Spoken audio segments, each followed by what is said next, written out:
Прывітанне, сябры! У жывым эфіры Белсату перадача «Двубой». З вами вядоўца Віталь Цыганкоў. Тэма сённяшняй дыскусіі – ці плануе Крэмль дзяржаўны пераварот у Беларусі? Удзельнікі «Двубою» маюць розныя адказы на гэтае пытанне. Сёння гэта палітолог Дмітрый Багунец, прывітанне. І лідар руху за свабоду Юрась Губарэвіч, добрый вечар. Добрый вечер.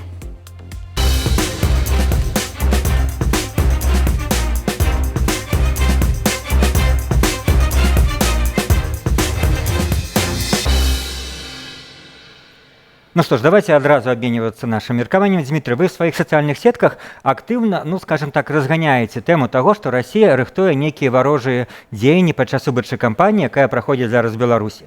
Як мінімум правакацыі, ну як максимум нават штосьці кшталту перавароту.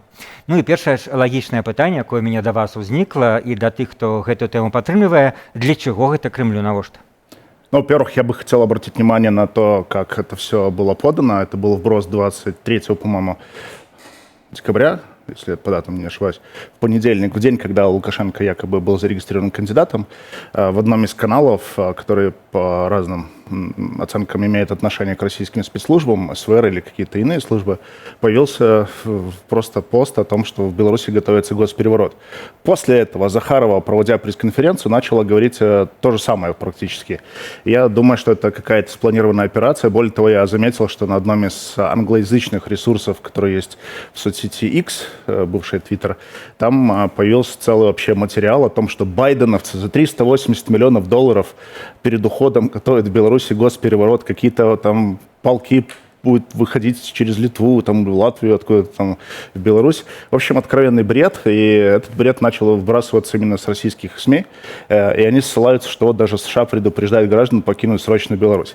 Я полагаю... Ну, это один факт, який, сапраўды, мае месца. США попередили, як ну, можно подломать? Может, они что-то знают про это и так далее, но я хочу заметить, какую терминологию используют. Госпереворот, не революция, не цветная революция, а госпереворот. А госпереворот, как правило, подразумевает, что какая-то группа внутри системы готовит без что-то. удела широких народных масс. Да. И вот это интересный момент. Может быть, Кремль что-то знает, может, что-то не готовит, не знаю.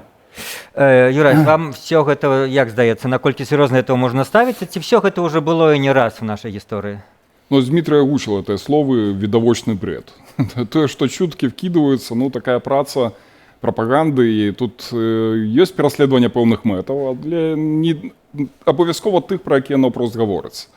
Тым больш, што калі чуткі вкідваюцца з боку Расіі, падхопліваюцца некаторымі прапагандыстамі вакол Лукашенко альбо абвяргаюцца, ну, відавочна, што тэма прапрацоўвалась і прапрацоўвалася супрацьдзеянне гэтай тэмы. Хаця я не выключаю, што, канешне, у беларусаў ёсць велізарная стомленасць ад Лукашенка, і тое, што ён павінен сысці, гэта непрыхаваная мара мільёнаў нашых суграмадзян.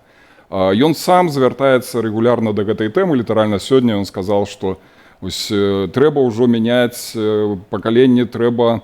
Вы дачакаецесь, таксама і я сам дачакаюся, калі прыйдзе новы кіраўнік. Ну, правда, ён пра гэта гаворыць уже апошнія 20 ці 30 гадоў, на маёй памяці з канца 90-х.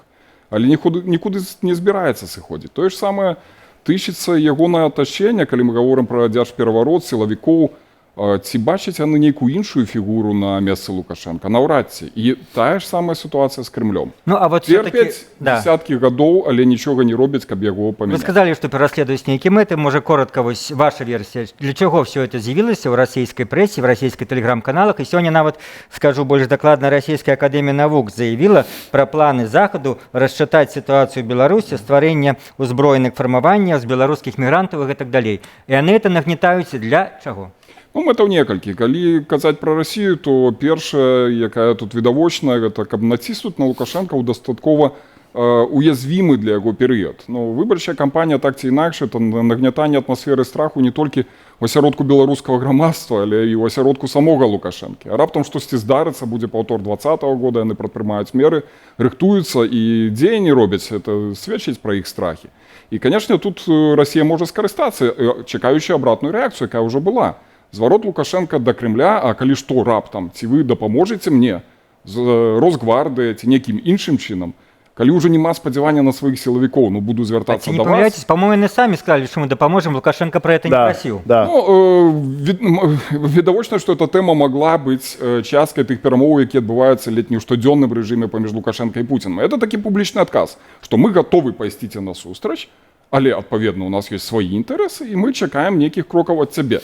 Но вось гэта пайсці насустрач якраз в атмасферы страхаў Лукашэнкі. Што ж, дзякую, мы абмянялись першымі, скажем, рэплікамі, і давайте паглядзім сюжэт Віталя Бабіна, які прадставіць гэтую цікавую тэму для сённяшняга дубою.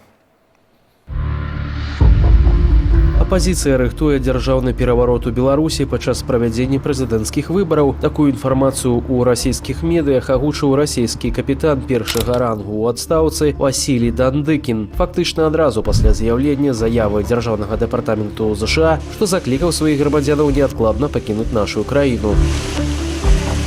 Паводле палітыка Паўла Латушкі, такі сцэнар тэарэтычна можа быць зрэалізаваны толькі не праз апазіцыю, а праз некалькіх асобаў з атачэння самога Лукашэнкі. Гэта намеснік міністра ўнутраных спраў Мікалай Карпянкоў, дзяржаўны сакратар Савету бяспекі Александр Вальфовіч і начальнік генеральнага штабу Павел Муравейка. Гэта тыя людзі, які, на наш погляд, прадстаўляюць расійскія інтарэсы ў Беларусі. І менавіта гэтых людзей павінен баяцца Лукашенка, бо яны ў крытычны момант не будуць выконваць яго загад, а хутчэй за ўсё выканаюць загад з Крамля. Таму той, хто бегае каля яго ног, хто сёння паказвае сваю лаяльнасць, могуць быць тымі здраднікамі, якія здрадзяць. Палітычны аналітык Вадзім Мажэйка звяртае ўвагу, што за 3 дзесяцігоддзі самы прарасійскі палітык у Беларусі гэта сам Лукашенка, які неаднаразова даводзіў сваю вернасць Крамлю. У кожны момант для России рызыкі такой вось нестабільнасці хіба большыя за магчымыя бенефіты. І, зрэшты, таму, нягледзячы на досыць складаную гісторыю адносінаў, мы не маем ніводнага пацверджанага кейса, калі б сапраўды Расія моцна падтрымлівала некага з апанентаў Лукашэнкі і сапраўды рыхтавала нешта падобнае на правакацыі ці перавароты ў Беларусі. Каму ж тады адрасаваная гэта інфармацыя? У аб'яднаным пераходным кабінеце думаюць, што чуткі пра дзяржаўны пераварот прыйшлі з Расіі, каб нагадаць Лукашэнку ягонае сапраўднае месца. Мы далі табе ордэн Андрэя Першазваннага, павесілі гэты ашыйнік у Крамлі, памятаем, як Пуцін гэта зрабіў, але ўсё ж такі ведай, хто гаспадар. Ты думаеш, што ты на 100% пэўны ў тым, што ты перапрызначышся на пасаду прэзідэнта Беларусі? Так не, мы будзем вырашаць гэтую справу. Адметна, што напярэдадні так званых прэзідэнцкіх выбараў кіраўнік адміністрацыі Лукашэнкі Дзмітрый Крутой прапаноўваў аб'явіць 2025 годам беларускай мовы. Ішчыце варыянты. Аднак у выніку дыктатар адмовіўся ад гэтай ідэі, назваўшы 2025 годам упарадкавання краіны. Ці магла ў гэтым выпадку Масква паўплываць на такое рашэнне? Нават калі назвалі годам беларускай мовы, ці ад гэтага хіба што змянілася палітыка Лукашэнкі адносна беларускай мовы? Не, абсолютно не. Ці адпаведна ці змянілася ўсё палітыка адносна якасці, таксама не, што ўвогуле значыць. Таму, канешне, такі вось названне чагосьці годам, я не думаю, што гэтаму такую сур'ёзную увагу надаваў хто-небудзь у Крамлі. Зрэшты, калі казаць пра так званыя выбары, то Лукашенка падчас сустрэчы са сваімі даверанымі асобамі не мінуў згадкі пра апанентаў за мяжой і адрэагаваў на заклікі апазіцыі. Галасуем супраць усіх. Еще голосование не началось. Может, кто-то снимется с этой дистанции и так далее.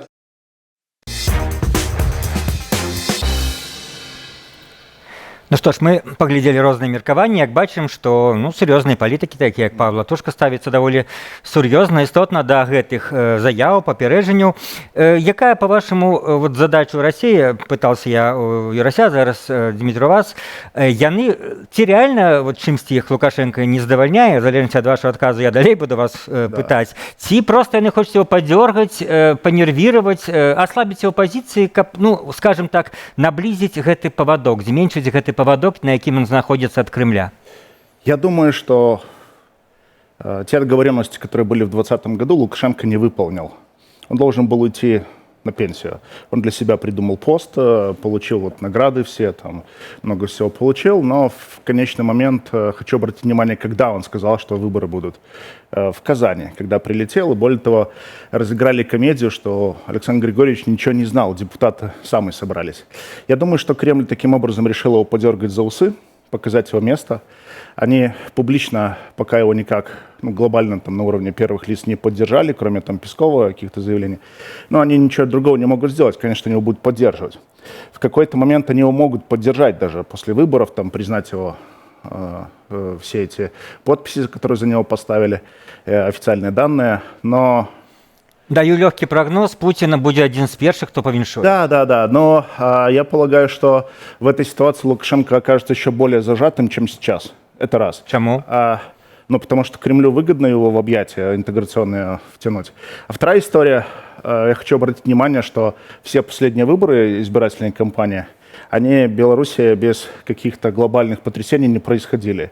И Кремлю крайне В невыгодно... 15-м были спокойные выборы. Один раз. Один Кремлю раз. крайне невыгодно сейчас, если Лукашенко получит спокойные выборы, без каких-то потрясений, и будет иметь карт-бланш на коммуникации с Западом.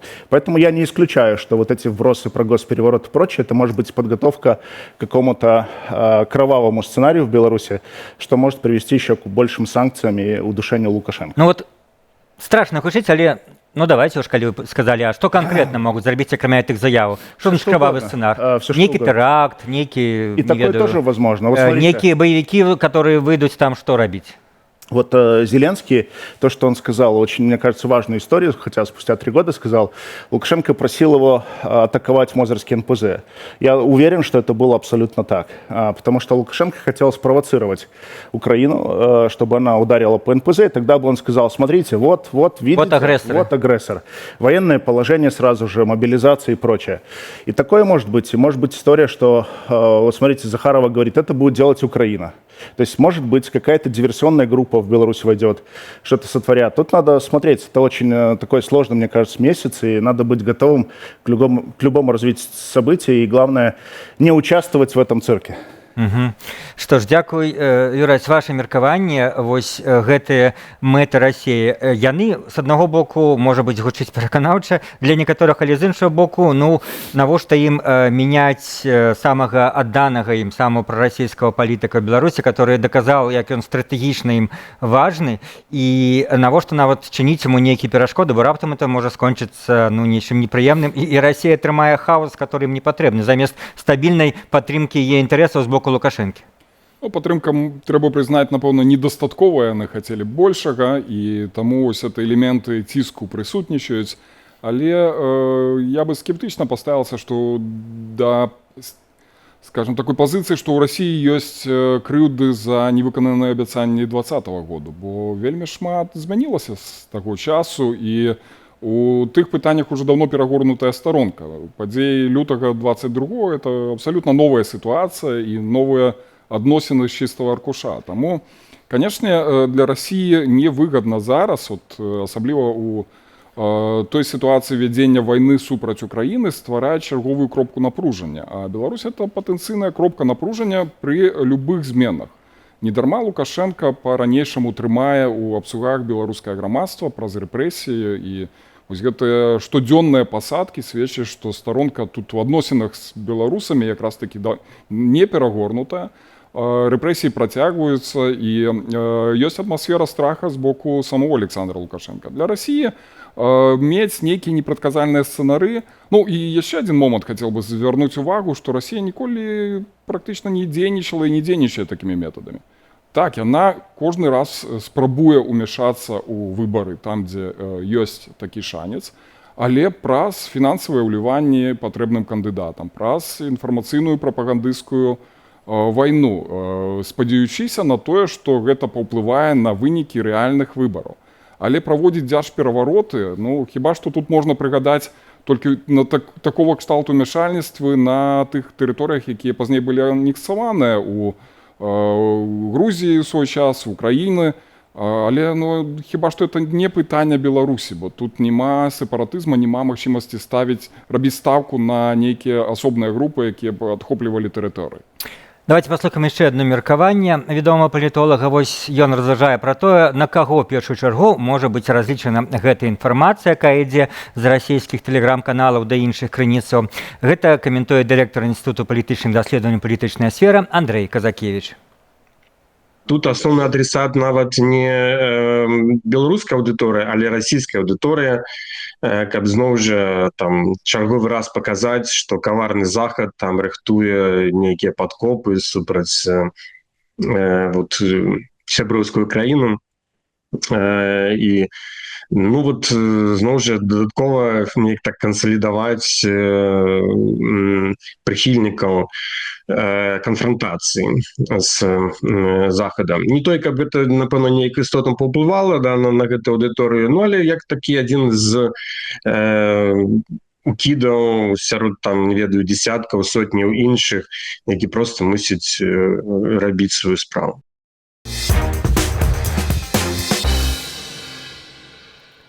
Ну, Дмитрий, может, все так просто? Вы робите з мухи слона, они просто хочуть лишний раз отпіяритися, які ми там разумні передухилили некие заходні подступы в дочинении до Лукашенки, оборонили его, и как мы это не сказали, то Захад зробив бы переворот. А переворота не было, а тому, что мы это попередили. Я вспоминаю, когда был фейковый переворот или покушение на Лукашенко в апреле 2021 года, российские СМИ целый месяц крутили картинку, что вот Байден хотел покуситься на Лукашенко и свергнуть его. В Беларуси эта тема уже давно исчезла, а в России она крутилась. Может быть, и с этим связана история, что объяснить какие-то действия России, противостояние с Западом и прочее. Вот. Но я все равно высоко оцениваю любые риски дестабилизации в Беларуси из-за того, что Россия не позволит Лукашенко провести кампанию спокойно. Любыми методами, информационными атаками, вот именно на него давя, на его психику. Ну уже вельмі мало засталося. Мы не бачим прикметаў некой дестабилизации и неспокойности кампании на сегодняшний день. Ну, пока неспокойно. Но давайте предположим, Лукашенко проводит выборы абсолютно спокойно, ничего не происходит. У него открывается возможность, ну, хотя бы некая возможность сказать, что, смотрите, я же выборы провел, никаких протестов, люди высказали свою позицию. Был альтернативный кандидат. 99% за Лукашенко или там сколько-нибудь проголосовало. Давайте там дипломаты, приезжайте ко мне. Есть вероятность, что начнут приезжать? Нет. Есть некоторая вероятность в его глазах и в глазах Кремля. И что они будут делать? Сделать все возможное, чтобы эти выборы еще глубже прихлопнули Лукашенко. Что Путину нужно? Путину нужно полностью контролировать не только Беларусь и другие постсоветские страны. Как это сделать? Ну, втягивая вот в такие вот авантюры, экономические, затягивая пояс, втягивая Беларусь в войну. Ведь Путин, по некоторым данным, просил Лукашенко, чтобы белорусский воинский контингент участвовал в операции в Курской области. Вот. Но это тоже вот то, что Лукашенко, выступая 7 января, сказал, что он сделает все, чтобы в Беларуси не было войны. Я думаю, что в какой-то части он сопротивляется тому, что его регулярно втягивают в эту войну. Я вот уверен абсолютно, что вот те слова Зеленского о том, что Лукашенко просил атаковать Мозырский НПЗ, я не исключаю, что он их с Путиным согласовывал, Лукашенко, что это была их совместная задача, что было некое нападение Украины на Беларусь. И такие гибридные атаки, они вполне могут иметь я место. думаю, Лукашенко поверил у Киев за 3 дни и хотел, так сказать, быть часткой этой переможной операции. Ну, да, возможно, очень даже. Вот. И в этой ситуации я считаю, что граждане, которые находятся в Беларуси, в выборах, ну, нет никакого смысла участвовать. Лучшая тактика — остаться дома. Не надо идти рисовать какие-то там солнышки и так далее. Те, кто говорит, их будут загонять, но, знаете, у страха глаза велики. Пенсионеров загнать невозможно. Другие категории населения, если хотят, могут тоже дома остаться. А для Лукашенко это самое страшное, когда нет явки на выборы. Ну, гэта асобная тэма, і я бачу, напэўна, Юрась, нават без мого пытання хоча адрэагаваць. Непасрэдны ўдзельнік, напэўна, выбарчых кампаній, ще там пачынаючы з канца 90-х, от не баяцца яны ніколі, што не будзе яўкі. От якраз таки то, што людзі прыйдуць і зробяць то, што было ў 2020 годзе, вот гэтага яны баяцца. Ну, это насамрэч асобная тэма, але калі вярнуцца да тых сцэнароў, якія магчымыя, не так і шмат. Калі паглядзім на кандыдатаў, ну хто з іх можа быць адкрытым супернікам, які там на апошнія дні выступіць, альбо пасля галасавання заявіць, што выбары былі сфальсіфікаваныя і закліча народ на вуліцу. І аб'яднае вакол сабе нейкую номенклатуру, калі мы ўжо гаворым пра сцэнар дзяржпераварота. Ну, абсалютна ніхто. Калі казаць пра частку сілавікоў, так, вось гэта разганянне гэтай тэмы, як я ўжо на пачатку сказал, ёсць інтарэсах не толькі Расіі, але і самога Лукашэнкі. Паглядзець на магчымую рэакцыю. Можа, хтосьці на гэта павядзецца, пачне шукаць кантакты. Недарма ён паствараў столькі гэтых спецслужбаў, якія абсалютна аўтаномныя ў адносінах адзін з адным і змагаюцца, кантралююць адзін аднаго. Каб яны не аб'ядналіся, каб не мелі агульны інтарэс. Чыя рука хутчэй дрогне, там, хто павядзецца на гэтыя заклікі альбо магчымасці. Тут таксама ёсць пэўны практычны з этого вынік. Таму хутчэй все будзе под контролем. Ну нельга, конечно, выключаць нейкіх правакацый на мяжы, но ізноў такі, калі было б жаданне ўцягнуць Беларусь вайну праз правакацыі, яны б уже даўно адбыліся. Ніхто бы не стал расследовать, з якога боку прилетели ракеты ў Мозырскі МПЗ. Обвесили бы официально пропаганда как российская, как она это умеет, так и белорусская, что это был украинский бок, и все, уже нагода есть. Но на дадзены момент такой ситуации, дякую Богу, нема. Так нават дроны пры жаданні можна было выкарыстаць, калі б сапраўды Якія было дзесяткамі жаданне. зараз лётаюць. Дзесяткамі лётаюць. Але вот мне цікава, мы узгадалі гэтыя словы Лукашэнкі, і па-першае, падчас навагодняга зварота, калі ён казаў пра новае пакаленне, і тое ж самае сказаў вось літаральна сёння пра тое, што ціха спакойна перадаць уладу новаму пакаленню. Ну, можа быць, вы трошки так перабольшылі, калі кажаце, што ён это 30 гадоў кажа, но але ён сказаў вот менавіта ў розніцы ў 7 дзён уже 2 разы пра гэта. Што это можа значыць? Што ён хоча закалыхваць, ён сапраўды хоча настроiваць номенклатуру, што это будзе мой апошні тэрмін, давайте больш мягка, не думайце, што я тут навечна. Што ён там кажа? Ну, первый раз то, что он не вечный президент и собирается сыходить, он сказал на встрече с российскими журналистами, как раз, по-моему, 97-98 году, там, напередодні неких черговых выборчих процессов. И каждый раз повторы такие же самые. Конечно, это полная ступень супокоивая публику. І хіба што асноўная мэта, што ну пацярпіце яшчэ там годзік, яшчэ можа годзік. Шмат хто не дажывае ўжо, чакаючы, калі Лукашенко сыдзе. Адзінае, не выходзьце на вуліцы, не пратэстуйце і не лічыце, што сітуацыя нязменная і яна будзе не толькі для вас і для вашых дзяцей. Я з пункту гледжання... Зноў ж такі нейкім дзецям пашчасціць. Да, нашай сённяшняй тэмы, што мы абмяркоўваем тым ліку магчымы пераварот, а ён кажа, ой, да спакойненька, я хутка сыйду. Не... Можа, ён это кажа нават не народу, который зараз все-таки под рэпрэсіямі заціснуты і баіцца выступіць, а ён кажа вот гэтым самым патэнцыйным пераваротчыкам. Ну і ім, і грамадству, і сам хіба што ў гэта верыць ці не верыць, это не так істотна. Адзінае, што важна, што ён не сыходзіць пасля гэтых слоў. І з бліжэйшы час, я перакананы, он сыходзіць не збіраецца. Ваша версия? Ну, я согласен, он много лет говорит про то, что он собирается уходить, но наиболее интенсивно он это начал делать после 2020 года. Сроки даже называл, выборы какие-то там досрочные, пересрочные назначал. Говорил, что вот он сейчас возглавит ВНС и все, и будет там передавать молодому поколению власть. И активно он в августе говорил, что он готовится к новому президенту. И я думаю, что у него все же вот это соглашение негласное, которое у него было с Путиным, оно действует. И он отказался уходить, глядя на ситуацию, которая была в Казахстане. Лукашенко скопировал отчасти модель транзита у Казахстана. И я напомню, когда был референдум 2022 года, готовился, уже в Казахстане произошли события. Референдум отменить нельзя было. Лукашенко для себя придумал этот пост главы ВНС выше, чем пост президента. И он увидел, что Назарбаева вышвырнули. А Токаев объяснил, почему это возникло. Двоевластие возникло в стране.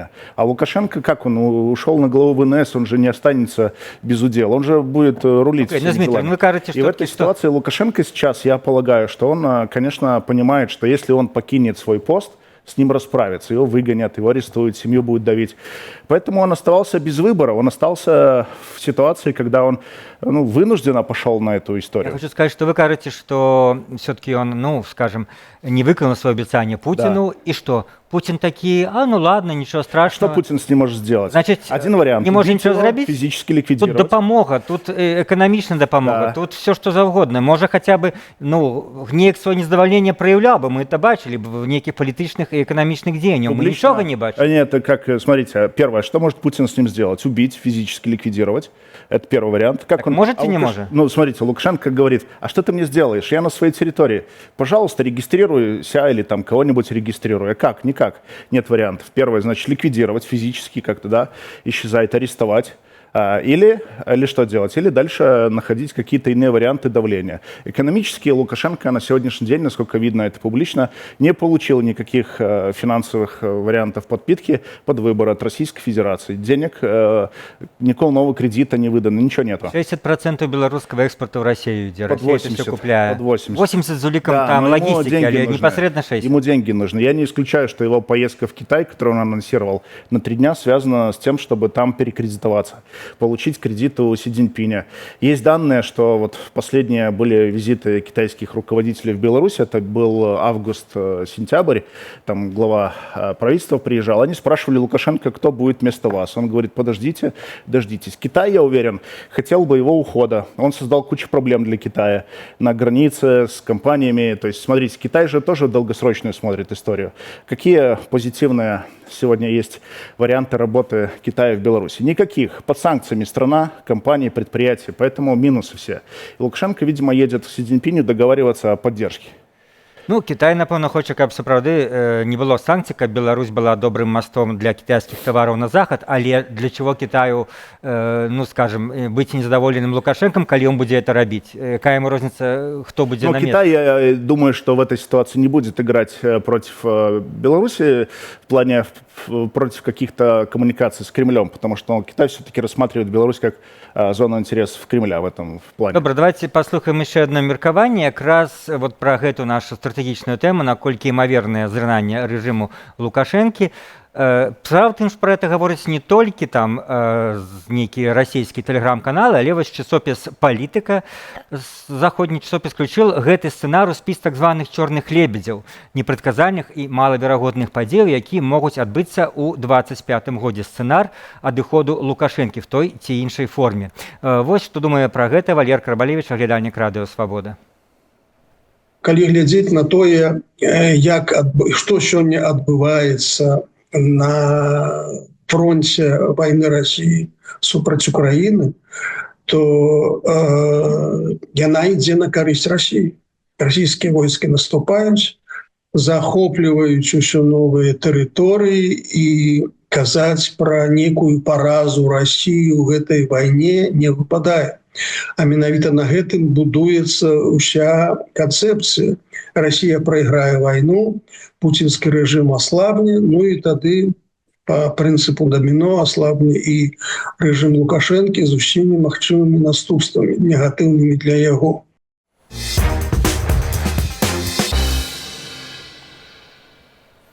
У двое спрачаюцца Юрась Губарэвіч і Дмітрый Балкунец. І, Юрась, пытанне вам. Вось сапраўды зараз Валер Карбалевіч стратэгічна глядзеў на гэтую тэму, сувязь з вайной. І як вы слушна заўважылі, што пасля 22-го ўсё змянілася, пасля нападу Расіі на Украіну. І в гэтай сітуацыі, здаецца, Лукашенко як ніколі патрэбны Расіі, як ніколі Расіі няма інтарэса неяк атрымліваць нестабільнасць і нейкага невядомага іншага кіраўніка ў Беларусі, ці не так? Ну, відавочна, што гэта так, шмат у чым гэта так, таму што Лукашенко для Расіі гэта не толькі васал, але для знешняй публікі фактычна адзіны саюзнік, які дэ-факта кіруе краінай. Да, нелегітымны ў вачах заходняга свету, але ён кіруе краінай, самастойна кіруе, ў адрозненне ад тых кіраўнікоў тэрыторый, якія Расія паспела адхапіць за апошнія некалькі дзесяткаў гадоў, дзе людзі абсалютна не самастойна і відавочна з'яўляюцца марыянеткамі. Таму на знешнім полі Беларусь мае якую-ніякую суб'ектнасць, прынамсі магчымасць галасаваць у шэрагу міжнародных арганізацый, заўсёды за Расію, падтрымліваючы пазіцыю Расіі. Таксама ёсць магчымасць эканамічных стасункаў, бо тыя ж санкцыі, якія прыменены да Беларусі, яны значнай ступені слабейшыя за санкцыі, якія прымененыя да Расіі. Гэта стварае магчымасць транзітнага калідору і абыхода санкцый з боку Расіі. Такі статус-кво Расію на сёння задавальняе, бо калі казаць пра нейкія стратэгічныя ваенныя мэты і ўцягненне беларускага войска, якое абсалютна не абстралянае, якое не будзе падтрымліваць у выпадку чаго нават Лукашэнку. Бо ўсе гэтыя сцэнарыі, якія разглядаюцца, беларускае войска, я перакананы, вельмі хутка капітулюе пад знешняй пагрозай, калі яна будзе скіравана выключна супраць рэжыма Лукашэнка, а не скіравана на захоп нашай тэрыторыі. То натуральна, што ўдзельнічаць у імперскіх мэтах Расіі ў вайне супраць Украіны ніхто з беларускіх вайскоўцаў не хоча. Сэнс тады ў гэтай арміі. Для России такая ситуация застаецца зручнай, таму нагоды зрынаць Лукашэнку абсалютна няма. Дзякую, Расі. Я думаю, удзельнікі ўжо саспелі нашого традыцыйнага жанру у двубоі задаць адзін аднаму пытанне, каб удакладніць пазіцыі, ці, можа быць, звярнуць увагу на нейкую недакладнасць пазіцыях. Юрай, што вы хацелі спытаць у Дмітрая? Ну, Дмитрий, якраз абмяркоўваем эту тэму, магчымы пераварот, немагчымы, номенклатурны альбо з боку сілавікоў. Все ж таки, калі два сцэнары разглядаць, што Беларусю працягвае кіраваць Александр Лукашенко, альбо пасля перавароту прыходзіць хтосьці сілавікоў прарасійская марыянетка. Асабіста для вас, які з гэтых сцэнароў выглядае лепш? Ніякі сцэнарый не выглядае лепшым, потому что і Лукашенко, і хто бы там не прыйшоў з боку так званых сілавікоў, яны цалкам будуць падпарадкавацца Крамлю. І вось Лукашенко там, хоць і некаторыя кажа, што там ёсць прарасійскія сілавікі, Лукашенко прарасійскі цалкам чалавек, і ён цалкам выконвае ўсе загады, якія яму Пуцін робіць. Нават вось калі прыгадаць зноў размову Зеленскага з Лукашенко, ён кажа, што гэта не я, гэта ўсё Пуцін, я тут нічога не вырашаю. Вось. Таму гэта паказвае, што у гэтым і ў першым і другім сцэнары беларускі народ цалкам выключана. Для Пуціна гэта страшна, калі людзі нешта вырашаюць. Гэта для яго, вось мы бачым па ўкраіне, і вельмі страшна, што украінцы нешта вырашаюць. Ён жадае, каб марыянеткі такія прызначаліся ім. Нават у расійскіх губерніях Пуцін вырашыў, што не людзі зараз абіраюць кіраўнікоў рэгіёнаў, а ён прызначае. Дмитрий, ваше пытанне Юрасілу Баревичу. Я лічу, Юрай, што вось у падзеях, якія зараз адбываюцца і ва ўкраіне, і ў Расіі, і ў Беларусі, вельмі вялікую ролю адыгрывае Федеральная служба бяспекі і КДБ Беларусі.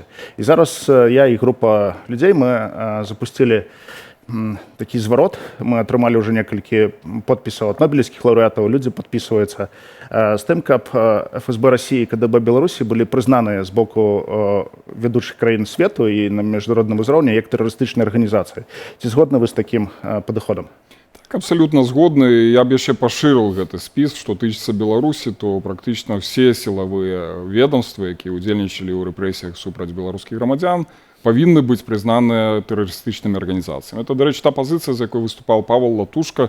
Напэўна, яшчэ з моманту стварэння НАО, вы, як ведаеце, я з'яўляюсь удзельнікам народного антыкрызіснага ўправлення. Таму абсалютна падзяляю гэту пазіцыю, бо пераслед незаконны, пераслед з парушэннем правоў чалавека, пераслед з парушэннем ўсіх міжнародных нормаў, гэта нішто іншае, як тэрарызм.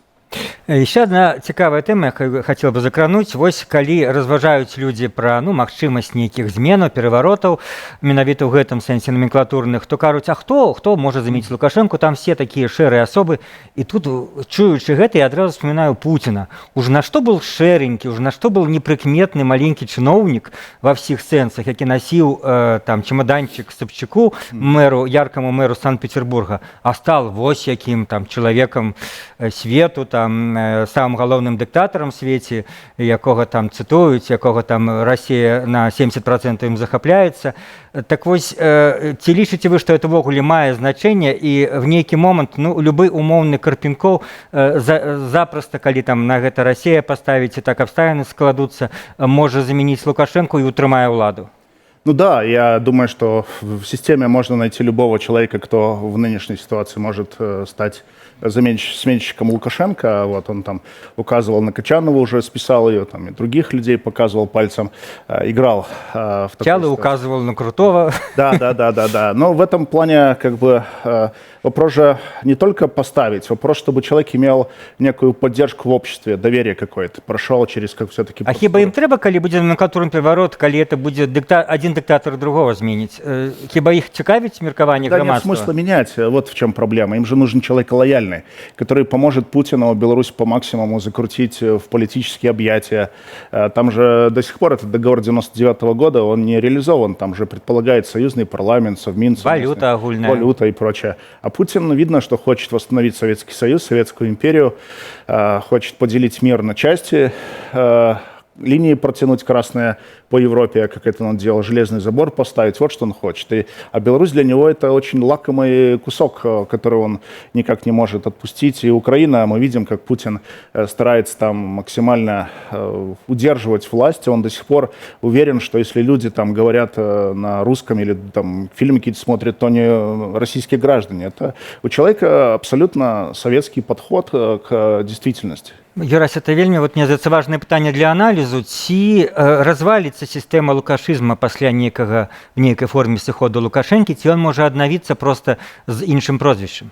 Ну, так, я бы развіл эту тэму, і я перакананы, што пераемніку трэба будзе атрымаць легітымнасць не толькі ў вачах беларускага грамадства, бо ну, тады это і будзе выглядаць як пераварот, а Лукашенко ж базуецца на тым, што калісьці ён прыйшоў па выніках выбараў да ўлады.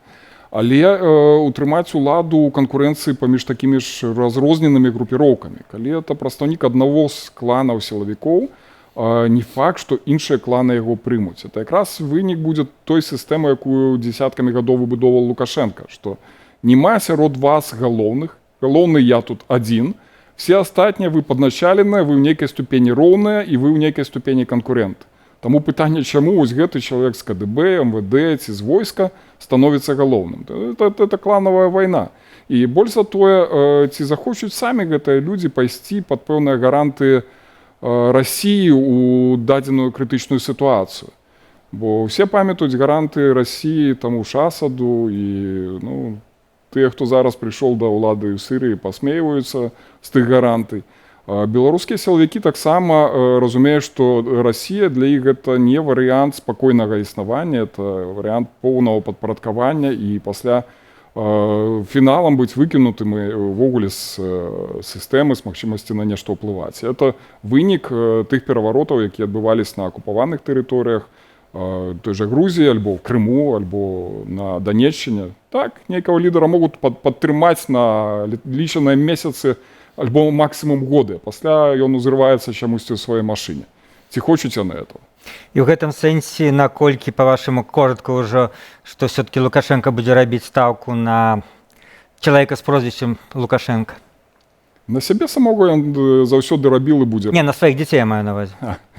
Да, магчыма, так можна расшифраваць пасыл, што дачакаемся, калі нашыя дзеці прыйдуць нам на смену. Ну, от Коля подрастае, нечым уже пачынае нагадваць бацьку, і Лукашенко чакае.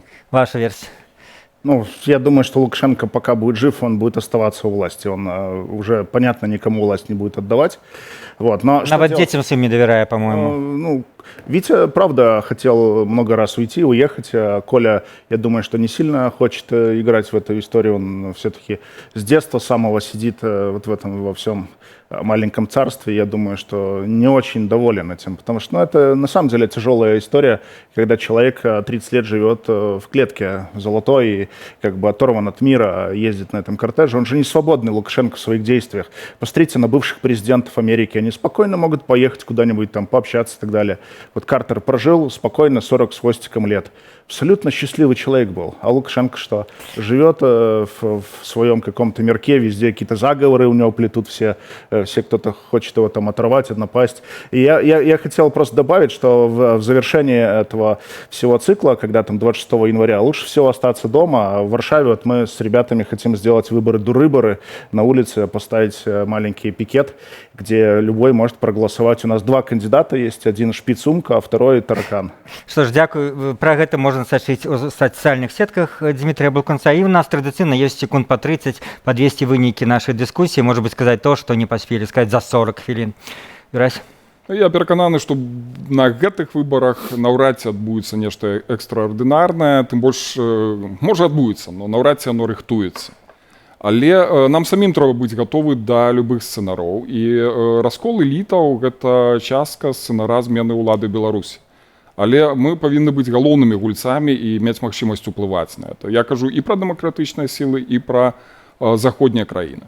Ваши 30 секунд, Дмитрий. А я хотел бы к Александру Лукашенко обратиться коротко и сказать, что ваша эпоха заканчивается. Все же по вашим делам будет судить в истории. И лучшее, что вы можете сделать, отпустить всех политзаключенных до 26 января. Это лучший поступок, который вы можете сделать. Што ж, нам застаецца толькі спадзявацца, што Александр Лукашенко глядзіць нашу праграму, глядзіць двубой на Белсаце, тады ён пачуе гэты зварот, а гэта быў двубой, у якім, спадзяюся, мы трошкі наблізіліся да ісціны і разумення сітуацыі в гэтай вельмі цікавай тэме. Чыя пазіцыя падалася вам больш пераканаўчай? Глядзіце нашу праграму ў любы час на YouTube, там пішыце свае ацэнкі і каментары, стаўце лайкі, вядома, калі гэта для вас бяспечна. Перадачу правёў Віталь Цыганкоў. Што ж, заставайцеся з Белсатам.